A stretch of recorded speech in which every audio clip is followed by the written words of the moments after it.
Bonjour, cher public. Bienvenue à On parle techno. Je suis Nicole Martel, PDG de l'Acuité, et je suis très heureuse de vous proposer aujourd'hui, en collaboration avec Investissement Québec, une discussion portant sur la croissance. Notre partenaire de longue date, Investissement Québec, a tout comme l'Acuité pour objectif de soutenir les entreprises d'ici et de contribuer au développement économique de la province. Au nom de notre communauté techno, nous vous remercions d'accompagner nos PME québécoises dans la réalisation de leurs projets d'innovation. Aujourd'hui, pour parler croissance, nous avons le plaisir d'accueillir Guillaume Bazinet, PDG de FX Innovation, François-Jérôme Gosselin, PDG de Novathèse, et Joël Bussière, PDG de Libéo. Merci à vous trois d'être avec nous. Merci, Nicole. Et pour animer la discussion, j'accueille mon collègue DGA de l'Acuité, Marc Lapointe. Merci, Marc. Bonjour. Bonjour, Nicole. Bonjour à vous tous. Donc, avant de se lancer dans les conversations, permettez-moi de vous présenter nos invités un petit peu plus en détail. Guillaume Bazinet, vous œuvrez dans le secteur des technologies depuis une vingtaine d'années, cofondateur en 2002 de FX Innovation. Vous êtes le PDG de FX depuis 2020. FX, on le sait, joue un rôle majeur en accompagnant les entreprises dans leur parcours de transformation numérique.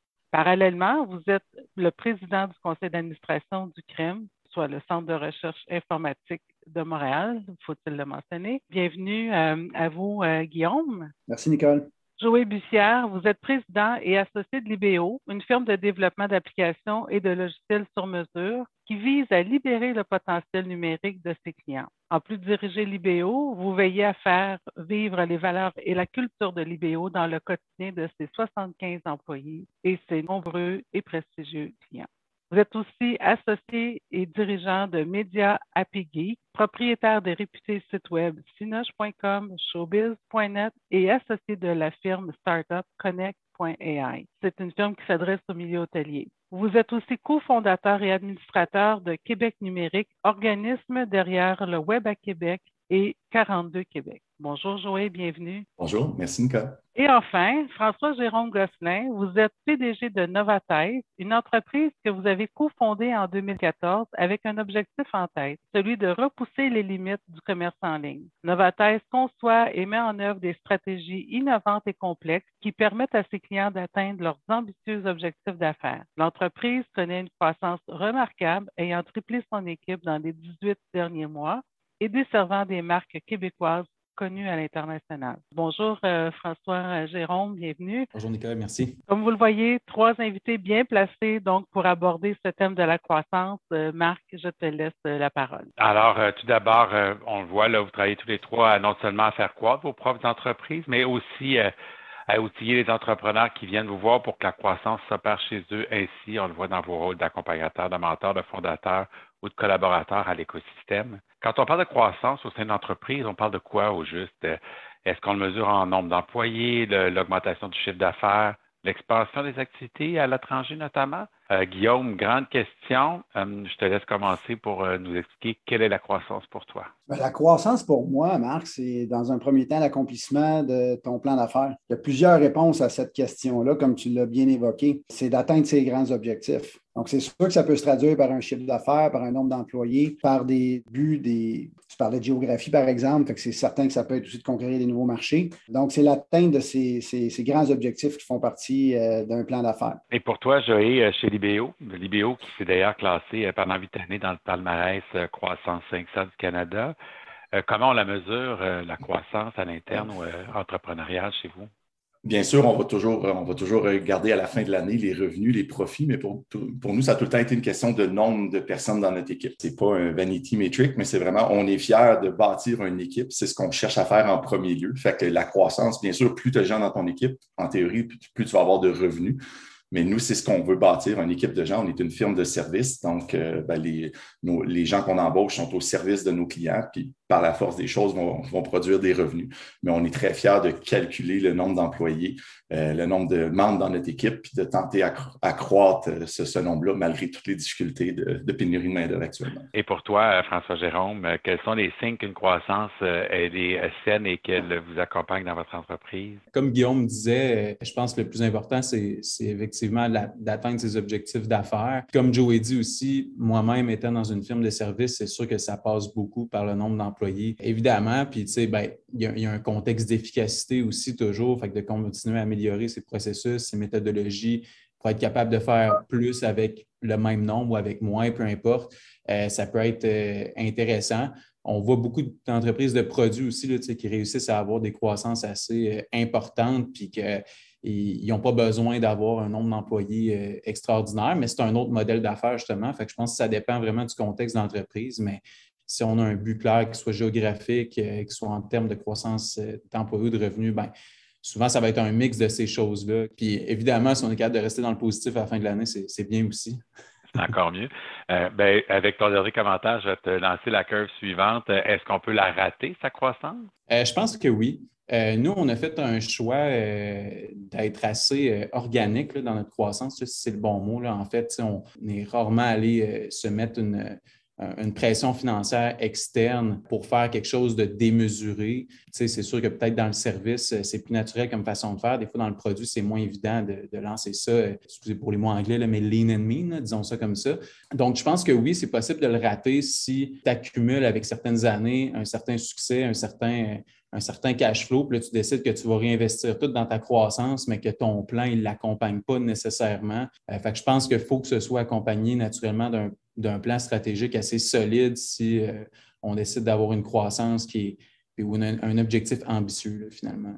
Fait que ce soit d'aller chercher un certain nombre de clients nouveaux, chiffre d'affaires, puis le comment aller les chercher aussi. Fait que c'est de tout bien mesurer ça pour s'assurer que quand on commence ce plan-là de croissance, qu'elle reste suivre, là, finalement. Comment ça s'est passé au sein de vos entreprises, Guillaume? Commençons par toi. 20 ans chez FX, tu as donc 2 décennies derrière la cravate, vers lesquelles tu peux te tourner et te dire comment ça s'est passé, faire une évaluation de la croissance à l'interne. C'est quoi les stratégies qui ont été déployées pour la maintenir, puis assurer la pérennité, parce qu'on sait que le succès, c'est aussi la pérennité. Puis, as-tu des bons coups ou des moins bons coups que tu voudrais nous partager? Très bonne question, Marc. Essayer de résumer presque 20 ans en 1 minute, c'est difficile, mais je vais essayer d'être succinct. Puis ce que je dirais, tu sais, dans un premier temps, tu sais, ce que mes pères viennent de dire, là, je suis tellement d'accord, parce que c'est une question de contexte, puis c'est une question, comment je dirais, d'état d'esprit, pour ne pas utiliser le terme anglais, mindset. Tu sais, pour moi, chaque état d'esprit d'entreprise ou mindset est correct. Ce qui est important, c'est de l'assumer. Des fois, ce que je trouve difficile, c'est plus une entreprise qui dit qu'il veut atteindre des objectifs de classe mondiale puis bâtir une entreprise globale, mais que son plan, son financement, son équipe de leadership ne reflète pas ça. Tu sais, c'est comme de dire, par exemple, je veux gagner une médaille d'or aux Olympiques, mais je ne suis pas prête à m'entraîner 4 à 6 heures par jour. Puis on a un programme pour gagner un championnat provincial, puis on veut gagner une médaille d'or aux Olympiques. Tu sais, c'est 2 mindsets complètement différents. Puis ça ne requiert pas les mêmes investissements, le même niveau, si on veut, d'investissement personnel. Le secret d'FX, c'est qu'on a su s'adapter. Je suis le 3e CEO d'FX en passant. Fait que c'est déjà une note dans cette direction-là, que l'équipe de leadership, c'est une équipe qui doit évoluer en fonction du contexte, en fonction du plan, puis qu'est-ce qui est exécuté pour les prochains 3 à 5 ans. Le plan doit être revu, corrigé, doit évoluer énormément, doit s'adapter aux transformations de marché, à l'industrie, aux réalités aussi économiques. Ça demande énormément d'ajustements, tant d'un point de vue leadership, l'équipe de direction, que de son modèle d'affaires, mais aussi des modèles et des modes de financement. Puis je pense que ce qui amène une pérennité et une croissance continue soutenue, c'est de toujours faire évoluer l'ensemble de ces éléments-là. Vous donner les moyens de ses ambitions, puis y aller le tout pour le tout. Là, c'est comme ça qu'on va évoluer puis qu'on va assurer la pérennité. Puis aussi assumer pleinement qu'est-ce qu'on veut. Puis c'est de vouloir une croissance modérée avec une qualité de vie, c'est très, très bien aussi. Mais vouloir une croissance de classe mondiale puis conquérir plein de nouveaux marchés, ça demande une énergie, un investissement, ce qui est différent pour être conscient de ce que c'est puis être pleinement investi dans une quête comme celle-là qui est intéressante, mais qui est aussi différente. C'est aussi le cas de l'IBO, 25 ans, Joey, depuis sa création. Comment on se renouvelle? Comment on s'adapte autant au niveau de la mission de l'entreprise que des méthodes employées, les plans d'action pour, demeurer pertinentes et en même temps avancer là, avec l'évolution du temps qui nous suit? Moi, ça ne fait pas 20 ans, ça fait 18 ans que je suis là. L'IBO va avoir 25 ans cette année. Fait que moi, je suis arrivé un peu plus tard après sa création. C'est tout à fait un méchant gros défi de pouvoir s'adapter sur 25 ans, de rester pertinent.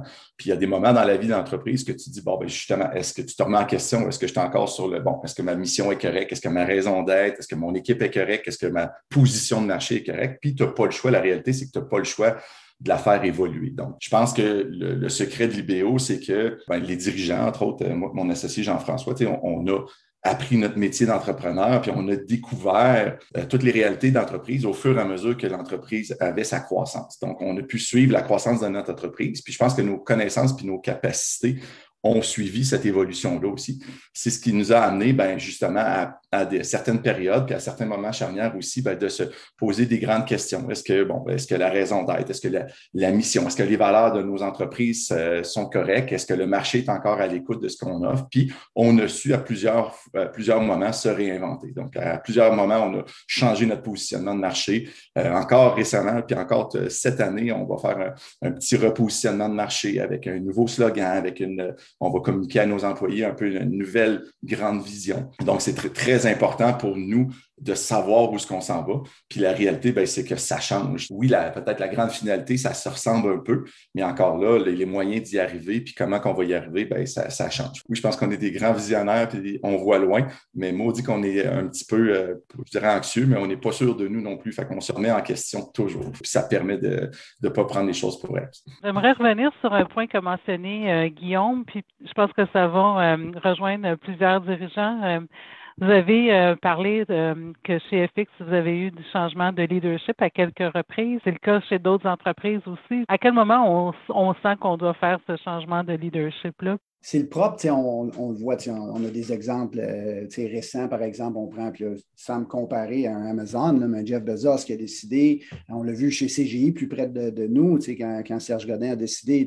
C'est vrai dans toutes les, je dirais, toutes les unités d'affaires ou les groupes de notre organisation. Un leadership, par exemple, on prend une entreprise en technologie, on va avoir un chef des opérations, on va avoir un directeur soit de la recherche et développement ou du développement ou livraison, par exemple, dans une entreprise de service. Ces leaderships-là aussi, en fonction de la taille, en fonction de la clientèle, en fonction du modèle d'affaires, peuvent avoir évolué. Fait que c'est la même chose pour un président, un CEO, selon les étapes. On regarde les entreprises qui ont vraiment réussi à avoir une croissance soutenue moyen-long terme. C'est rarement le même président, le même CEO, parce que c'est des profils différents selon les stades d'évolution de l'entreprise. Je pense que nous, c'est ça qu'on a su faire. On a eu différentes étapes. C'est là qu'il y a eu des changements de leadership, autant d'un point de vue du président CEO que d'un point de vue aussi des autres rôles importants dans l'organisation de l'entreprise. Si tu permets, Nicole, d'avoir complété un peu ce que je voulais dire tantôt, mais pour moi, je dis tout le temps qu'une croissance d'entreprise, c'est un peu un escalier.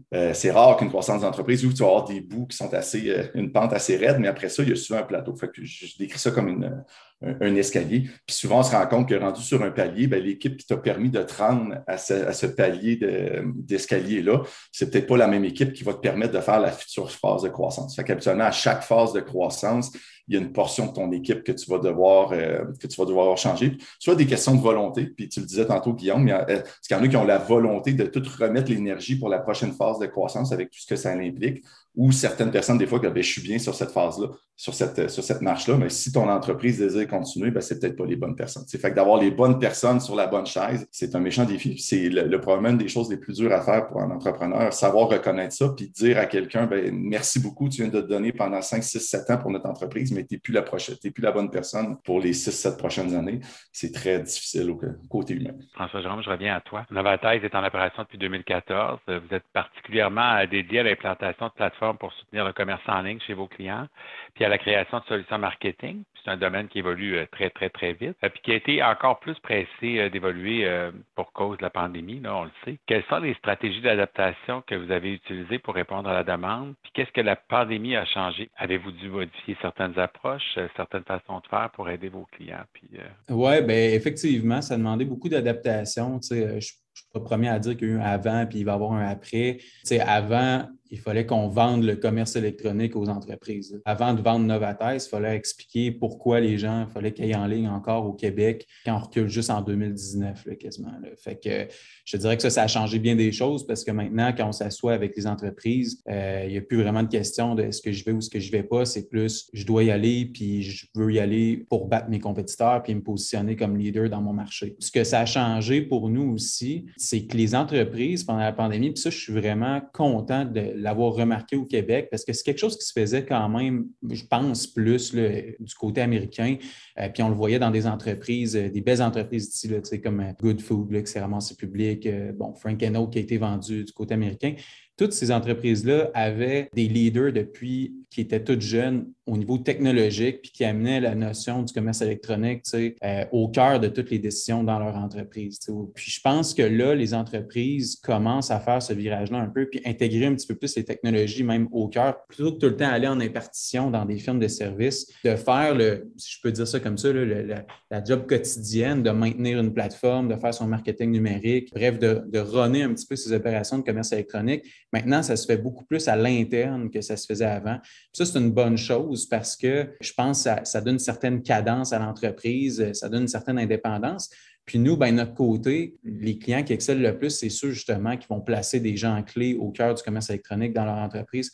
Donc, ce qu'il a fallu qu'on fasse aussi, c'est qu'on se questionne puis qu'on dise, qu'est-ce qu'on va faire dans le futur pour amener une valeur ajoutée maintenant qu'il y a de la compétence qui se développe au sein même des entreprises. Donc, on est allé vraiment se spécialiser dans certains services. Fait que, souvent, les gens vont penser à une firme de commerce électronique comme nous qui vont dire, eux, ils vont me faire une plateforme, par exemple. Oui, on peut le faire, mais on va aussi venir auditer puis améliorer tes processus de logistique vraiment précisément pour le commerce électronique. On va venir aussi cibler certaines lacunes au niveau marketing quand on parle de marketing automation. Bref, on va faire des missions plus spécifiques dans le commerce électronique, faire de l'analyse de données un petit peu plus poussée, tout le genre de choses que au day-to-day, une entreprise n'a pas nécessairement besoin de faire, mais quand ils ont besoin d'experts et quelqu'un qui connaît un petit peu plus ça pour venir l'implanter, là, ils vont faire affaire à nous. Fait que ça demande quand même beaucoup de changements parce qu'on ajoute des cordes à notre arc, on s'en va cibler pour des mandats différents, mais en même temps, je pense que c'est apprécié aussi de la clientèle parce qu'ils ont leur force à l'interne puis ils viennent nous voir pour des mandats plus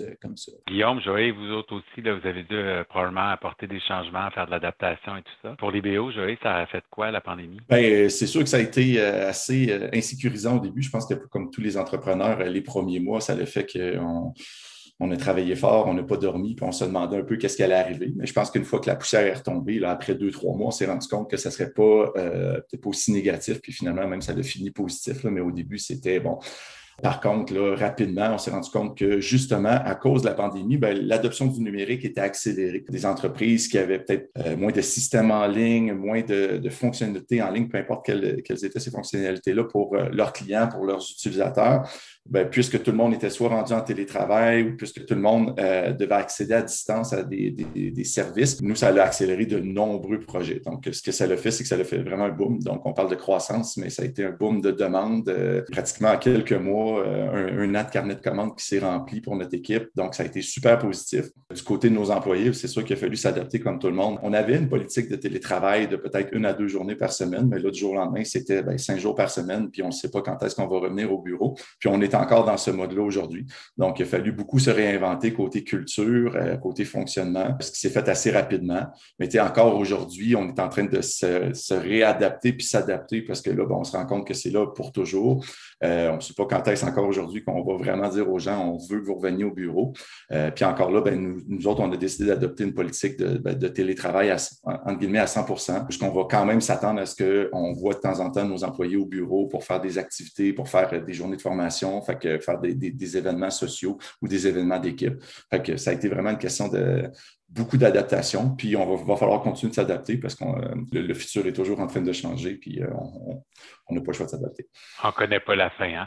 Merci, Joël.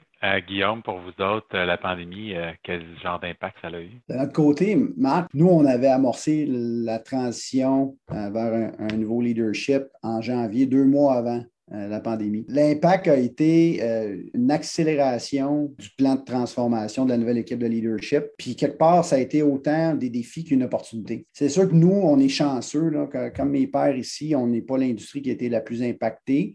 On a par contre eu des impacts d'un point de vue revenu, je vous dirais les 2 premiers trimestres. Parce que les 2 premiers trimestres de la pandémie, nos clients étaient en train de s'organiser eux-mêmes puis de réapprendre à travailler. Donc, il y avait beaucoup d'enjeux de disponibilité puis d'organisation du travail pour prendre des projets d'envergure d'un point de vue de transformation digitale numérique, mais à partir du 3e trimestre suivant la pandémie, là, ça a été une croissance. Ça a été un retour, je dirais, à une forme de croissance. Donc, nous, ça nous a permis, les 2 trimestres dont je viens de parler, d'accélérer notre transformation. Puis, FX, on a fait une transformation quand même assez importante. Là, on a orienté, en 2002, l'info nuagique n'existait pas. Nos grands partenaires technologiques n'existaient pas ou à peu près pas. Si on parle d'un AWS, on parle d'un Google Cloud, on parle de ServiceNow, on parle de Microsoft Azure, c'est 4 plateformes qui n'existaient pas à la fondation de FX. Puis aujourd'hui, sont au cœur de nos grands projets de transformation. Donc, on a vraiment accéléré la transition, la transformation vers un modèle d'affaires uniquement axé sur la transformation digitale numérique avec ces grandes plateformes-là. Merci, Guillaume. Nicole, tu avais une question? Je ne sais pas si quelqu'un veut prendre la balle au bon, mais on parle de croissance. Comment on fait pour embaucher ou quelles sont les leçons à retenir quand on embauche en période de pandémie sans avoir vu ses collaborateurs? Ben, écoute, nous, on a embauché quand même, avant pandémie, on était 15, 17, puis là, on est une cinquantaine. Je ne sais pas si c'est une question de chance, mais nous, ça faisait longtemps qu'on investissait beaucoup dans la marque employeur. Ce n'est pas une chance, c'est une décision qu'on avait prise. Puis, ça a tombé, que ça nous a beaucoup aidé dans la pandémie. Mais ça, je pense que c'est un bon coup qui est à noter dans le sens où tu ne vois jamais un retour immédiat d'un investissement dans une marque employeur. Là, ça se bâtit avec des années mais c'est quelque chose qui est super important. Puis que si tu cherches une certaine pérennité d'entreprise, puis aussi justement de traverser des coûts où il va manquer un petit peu ou beaucoup de personnel dans le marché disponible, tu n'as pas le choix d'avoir une marque employeur qui est reconnue, à mon avis, pour pouvoir passer à travers de ça parce que tu n'as pas le choix d'aller chercher des gens de façon un petit peu plus directe qu'avant, malheureusement. Là. Les gens ne sont pas disponibles sur le marché, sont souvent déjà occupés. Puis quand tu vas les chercher, ben, tu n'as pas le choix d'être toujours plus attirant que le voisin. Même quand on va chercher quelqu'un, moi, je me dis à l'international plus tard, il va quand même falloir être plus attirant que les autres qui vont aussi aller à l'international. Je pense quelque chose, s'il y a des gens qui ne le font pas encore, d'investir là-dedans, à mon avis, c'est quelque chose qui presse quand même pas mal plus que d'autres aspects. Là. Nous autres aussi, ce qui a été nouveau durant la pandémie, c'est, entre guillemets, le recrutement en région. Vu qu'on permettait maintenant le télétravail, puis je dis pas en région, je dis aucunement ça péjorativement, mais historiquement, on voulait des gens qui étaient au bureau. Donc, on avait des employés à Québec et à Montréal, puis si on voulait des employés dans une autre région, il fallait penser à ouvrir un bureau. Maintenant, on est rendu qu'on accepte des employés de n'importe où au Québec, puis on n'a pas eu de cas pour l'instant à l'international ou en dehors du Québec, mais maintenant, on est rendu avec quelqu'un au marketing à Bécomo, on a quelqu'un de l'équipe de développement à Sherbrooke. Là, je pense qu'on est rendu avec une dizaine d'employés sur nos 75 employés qui ne sont pas affiliés directement soit à notre bureau de Québec ou Montréal. Puis ça fait juste continuer à grandir parce que ces gens-là, c'est des gens que peut-être aussi historiquement, eux autres n'osaient pas venir travailler ou postuler chez l'IBO. Puis nous autres aussi, on ne regardait pas ces profils-là. Fait que maintenant, ça rouvre complètement un nouveau marché.